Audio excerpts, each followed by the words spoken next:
Volviendo a su palabra con el pastor Mario Villegas. La presencia de Dios trae la bendición. Vamos a nuestra reflexión al libro de Primera de Crónicas, capítulo 13 y versículo 14. Y el arca de Dios estuvo con la familia de Obed-Edom en su casa 3 meses. Y bendijo Jehová la casa de Obed-Edom y todo lo que tenía. ¿Qué era esa arca? Se llama también el arca del pacto. En el libro de Éxodo 25, 10 y 11 se menciona que era una caja de madera cubierta de oro. Allí se especifican las dimensiones. Y el libro de Hebreos capítulo 9, versículo 4, dice que el arca del pacto estaba cubierta de oro por todas partes, en la que estaba una urna de oro que contenía el maná, la vara de Aarón que reverdeció y las tablas del pacto, o sea, las tablas de la ley. Se entendía que esa arca era la presencia de Dios. Y por eso cuando estuvo en casa de Obed-Edom fue bendecido en su casa. Pero fue bendecida no porque Obed-Edom tocara el arca y dijera aquí está la bendición. Porque eso no era lo que Dios quería.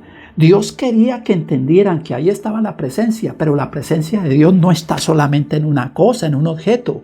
La presencia de Dios es real cuando yo la siento y siento a Dios para conversar con Él, no con un objeto. Sucedió algo muy interesante. Los hermanos perdieron la guerra con los filisteos y escuchen lo que ocurrió. Primera de Samuel 4:3. Cuando volvió el pueblo del campamento, los ancianos de Israel dijeron: ¿por qué nos ha herido Jehová hoy delante de los filisteos? Traigamos a nosotros de Silo, que era una ciudad, el arca, para que viniendo nos salve de la mano de los enemigos. Fíjense que ellos hicieron del arca como la salvación.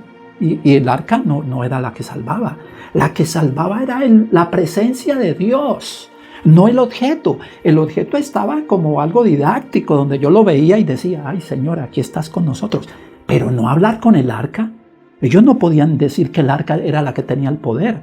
Yo no puedo hablar con cosas. Pensar que si yo tengo la Biblia y la dejo abierta, Dios va a bendecir la casa. No, es la relación con Dios.